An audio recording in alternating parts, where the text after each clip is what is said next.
You see him on the news. CNN.com contributor, Dean Obeidallah. So, Dean... Watch him at comedy clubs. When I say Mecca, do you think of a holy place or an urban clothing line? Read his articles. And you hear him on the radio. The Dean Obeidallah Show is on live right here on SiriusXM Progress, Channel 127.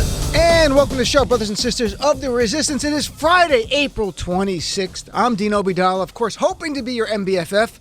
Even this weekend when I'm not here, I'm available on Twitter at Dean Obeidallah, or drop me an email. I say that sincerely. I love to hear from people. Dean at deanofradio.com, or you can check out the Facebook page, facebook.com/deanofradio, where you can watch the monologue tonight. And like in the third hour, we have guests in studio. You can watch that if you don't get a chance to hear it live, or you like to watch things as opposed to just hearing it. It's all there waiting for you. Facebook.com/deanofradio. This weekend's the White House Correspondents' Dinner. I'm heading down tomorrow.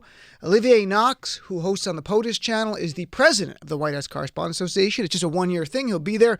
I'm going down there. A lot of SiriusXMers are to show our support for Olivier. I went last year for the first time ever to the White House Correspondents' Association.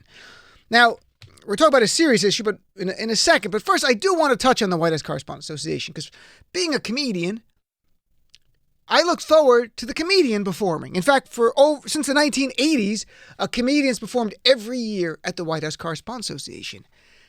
But that changed this year. And there'll be no comedian tomorrow. There'll be a lecture by an historian, Ron Chernow. I'm sure he'll be great.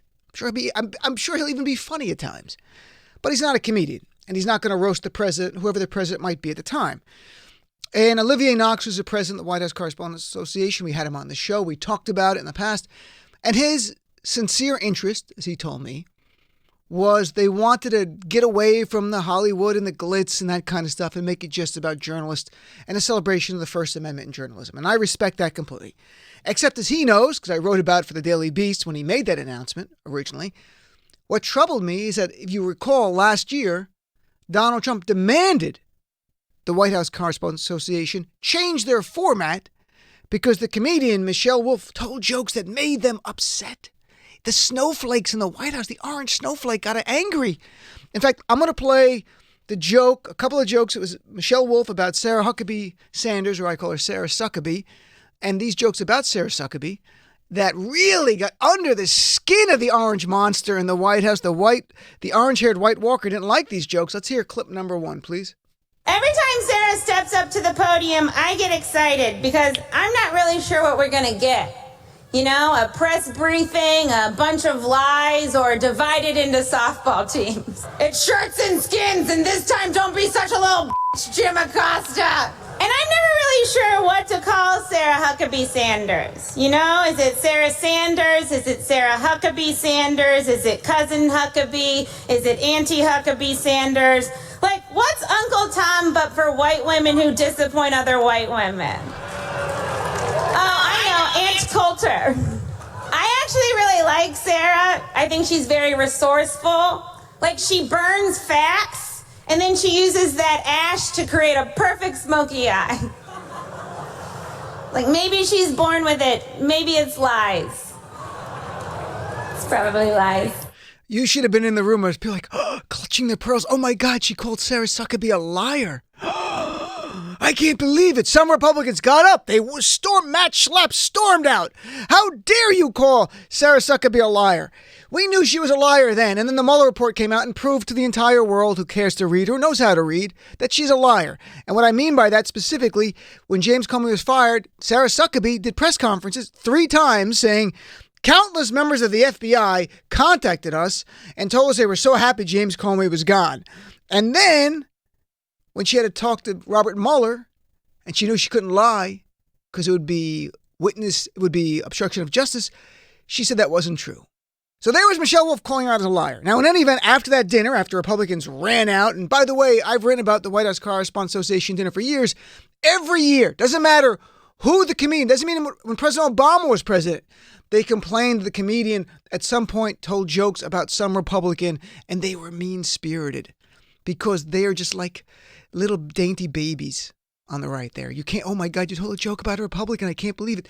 They love freedoms, except when we use them to call them out through comedy.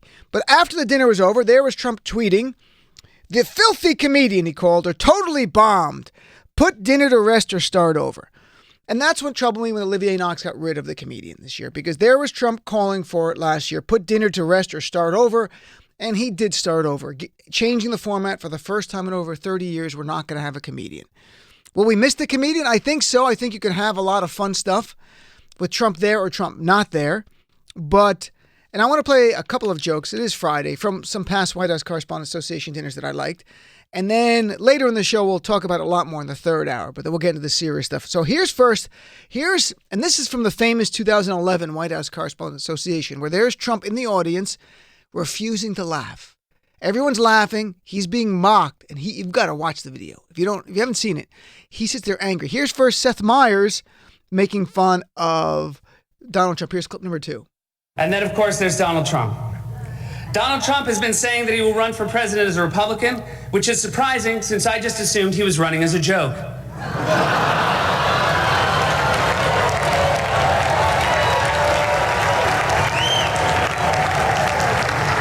Donald Trump often appears on Fox, which is ironic because a fox often appears on Donald Trump's head.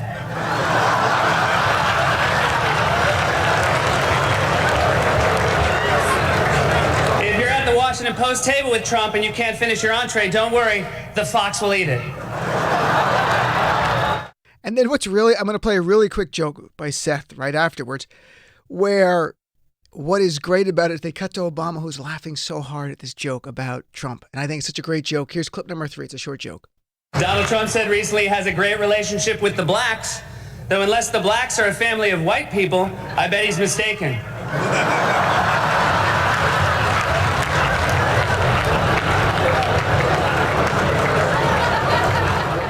Place goes crazy. President Obama laughing so hard, like he's got his hand over his mouth. And that's before America knew Trump was a racist that he is and a white supremacist. They knew. I mean, people knew it. New Yorkers knew it. We knew it. America didn't. There was Seth Meyers calling out. And then I have to tell you, President Obama was the best joke teller of any modern day president. And that he understood comedy. He understood timing. He also used comedy as a sword to not just make fun of himself, which he did self-deprecating jokes, but he used it to go after his political opponents. And there were so many examples of that. In fact, we'll play President Obama when he talks about Trump. And this is right to Trump's face he does this. Here's clip number 4. And I know just the guy to do it, Donald Trump is here tonight.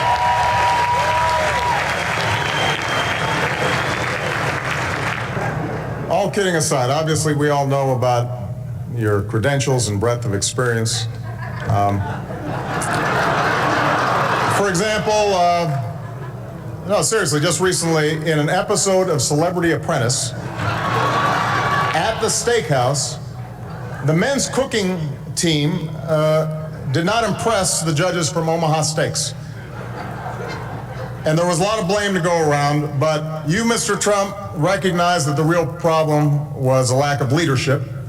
And so ultimately you didn't blame Little John or Meatloaf. You fired Gary Busey. And these are the kind of decisions that would keep me up at night.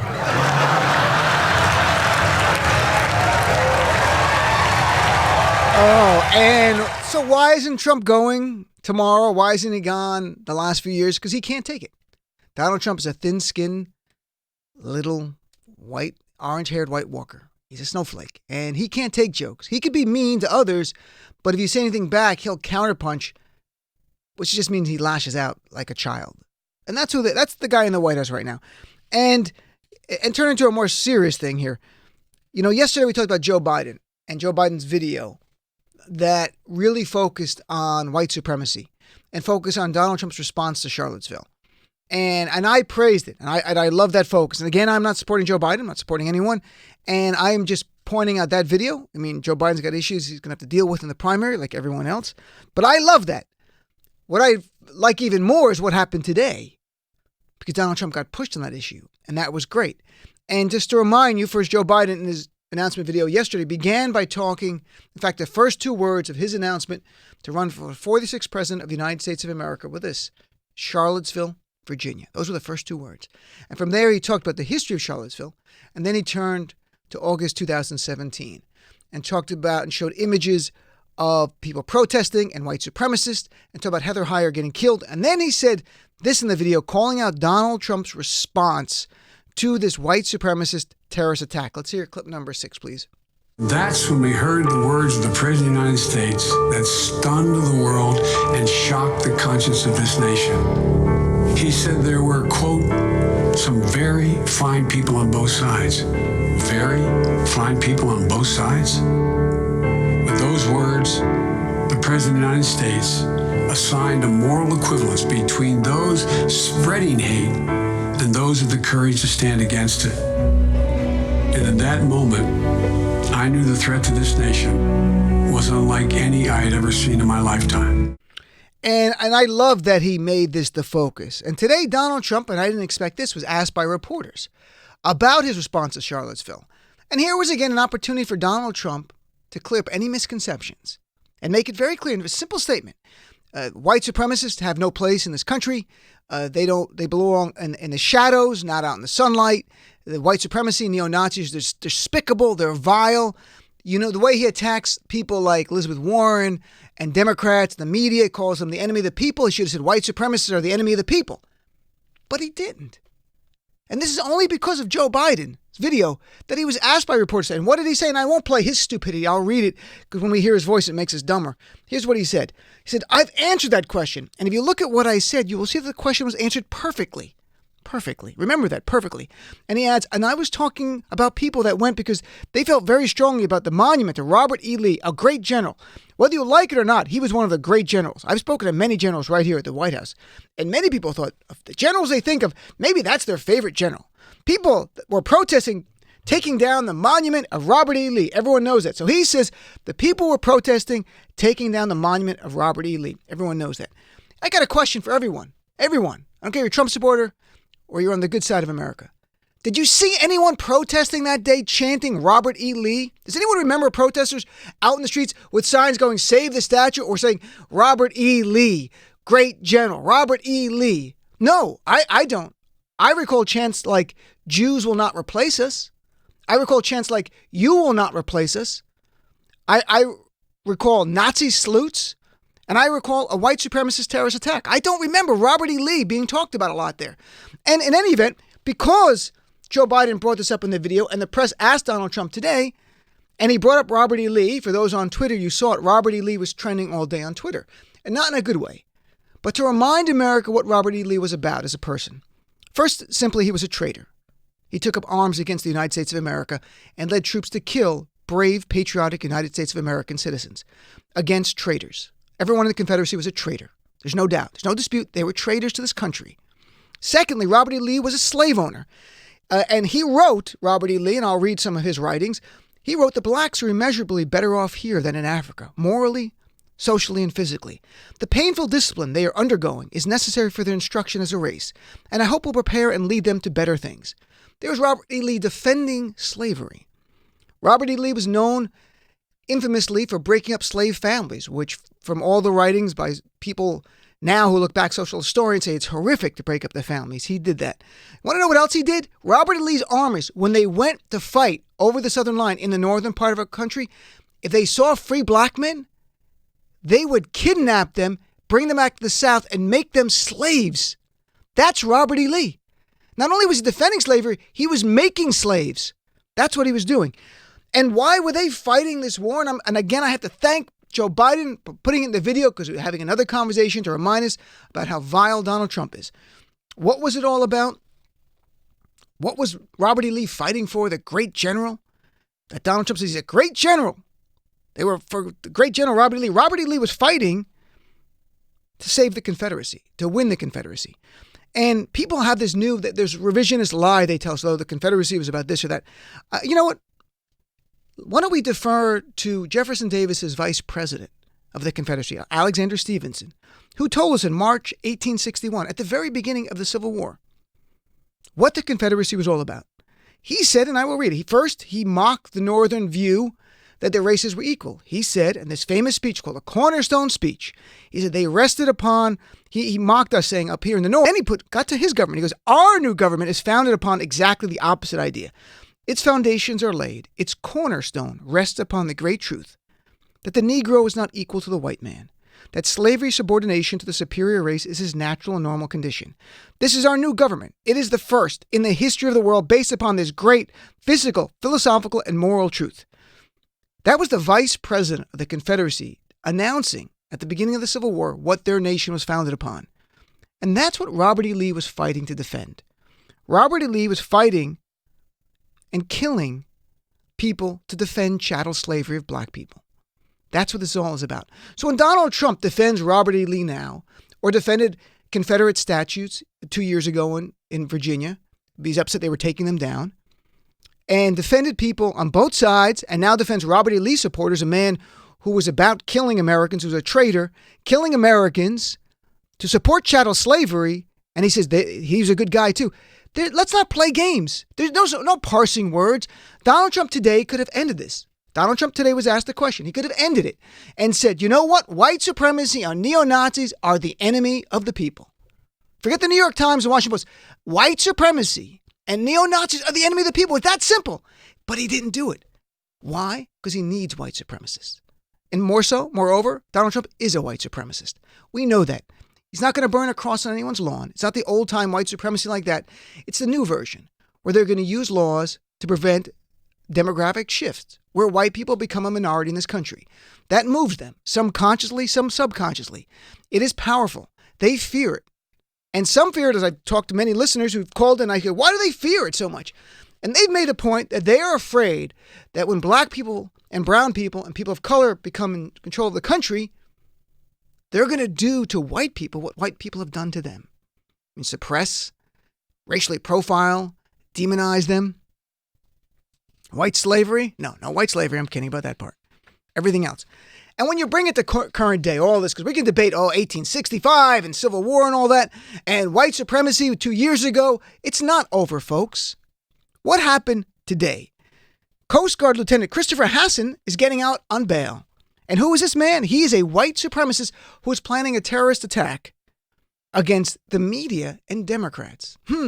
Who rails against the media and Democrats as the enemy of the people? Who's that guy? Oh, yeah, that's Donald Trump. That's right. The Grand Wizard. He's the one. And you know why he's being released on bail? He's not dismissed of all charges. Just some of the media reporting is sketchy on this. The man's not being let out with no charges. We don't have a domestic terrorism statute. This sounds remarkable to all of us, and I know that. We have a domestic terrorism definition, but we don't have a statute that charges you with a crime of domestic terrorism in America, only international terrorists. So when you have a domestic terrorist, and you know why? Because the right will never agree to what domestic terrorism is, because they know we're going to criminalize white supremacy, at least when they commit acts of violence, and charge them as terrorists. They won't let us do that on the right because their history is about white supremacy. They're not all white supremacists, but that's their history. They must protect it. So what did this Christopher Hasson did? He stockpiled weapons, ammunition as Maryland home to assassinate prominent Democratic lawmakers and members of the media. And as the federal prosecutor said, he had a vast white supremacist theories. He drafted an email to a neo-Nazi leader about his desire to create a white homeland. As the prosecutor said, quote, the defendant intends to murder innocent civilians on a scale rarely seen in this country. And he's been indicted on weapons and drug charges. His public defender, and you got to hear this. His public defender, Elizabeth Oyer, who argued to the court that since we don't have a federal terrorism statute, he should be released for bail. When she was arguing to the judge why he's not that threatening, she literally invoked Trump and Fox News. And I'll read exactly what she said. She told the court that the list of names Hasson had allegedly assembled didn't amount to a hit list, but, quote, looks like the sort of list that our commander-in-chief might have compiled while watching Fox News in the morning. She added, while the racial slurs that the defendant had said in private writings were condemnable, they are now part of, quote, the national vocabulary. Why? Quote, Donald Trump uses similar phrases in his everyday language and tweets. This is unreal. She's actually using Donald Trump, the man who clearly radicalized her client, as a defense. And she's not the first one to do that. I talked about it earlier. In January, 3 white supremacists in Kansas sentenced 25 years to life for plotting a terrorist attack to kill Muslims in Kansas, and they were Somali immigrants. Their lawyer literally argued to the court that they were radicalized by Donald Trump. They didn't use the word radicalized. They said Donald Trump led them to this by ginning up fears of Muslims, and this was a natural outgrowth of this. Donald Trump is not an ISIS recruiter. I'm not going to be that ridiculous. Because what ISIS recruiters do, they radicalize you, then they give you weapons and a target. Donald Trump doesn't do that because that would be a crime. What he does is he continually goes after the same enemy till you actually view them to be the enemy of the people. And he takes you to the doorstep of violence and leaves you there. It is up to you to take that next step into criminality and actually commit a crime, get your weapons and plot your attacks. Does Donald Trump want violence? Just look at the clips from the 2016 campaign. It answers it. You don't even need me to answer it. Him saying, punch the guy in the face, and the audience punch back, and we need more of that. If you see anyone getting ready to throw a tomato, punch him in the face. I'll pay your legal bills. Of course he wants violence. But again, all this conversation happened today because of Joe Biden's announcement video yesterday, calling out Charlottesville. And we're going to have people on the right, on Fox News and other places, trying to rewrite history about Donald Trump. Oh, he did condemn white supremacy, all of that stuff. You know what the reality is? Maybe it's unclear what he said. Let's give you the benefit of the doubt for a second. Not unclear to me, but let's say it's unclear. Today, he was asked just a few hours ago about his response to white supremacy. And he said, I've answered that question. If you look at what I said, you will see the question was answered perfectly. And then goes on to about Robert E. Lee. All he had to do today, very simply, say white supremacy and neo-Nazis are the enemy of the people. That's it. He didn't do it because he won't. They're not his enemy. They're part of his base. And that's where we live. We live in April 26, 2019 in America. White supremacists have never been more emboldened since probably the time of Jim Crow, thanks to the guy in the White House. That's why I love Joe Biden's video. I don't know if Joe Biden's going to win. I have no idea. I can tell you he raised $6.2 million in the first 24 hours, slightly better than all the other Democrats who first announced, very close to Bernie's numbers and close to Beto O'Rourke's numbers. But we'll see. And I'm just saying I love that video, and I want other Democrats to make that one, not all, one of their main themes to denounce the hate and the bigotry and the sexism and the defense of men who beat women. Because by doing that, you're acknowledging the pains of the communities like my own, the Muslim community, who have suffered under the thumb of this monster. And if you ignore that, you've ignored our pain. So don't ignore our pain. Let's take a break. I want to hear from you. 866-997-4748. You're my guest right to the top of the hour. We got a lot of great guests tonight. Now you're a Hucklebees, Congressman Joe Kennedy III. And then the third hour we do What Just Happened. We have three great guests, two great comedians, my friend Maysoon Zayed and Wally Collins, and Raul Reyes from NBC. You see him all the time on MSNBC. So be right back with your calls, 866-997-4748. The Dean Obeidallah Show. Whoever's the next president, we should call them the 45th president of the United States. And this will go down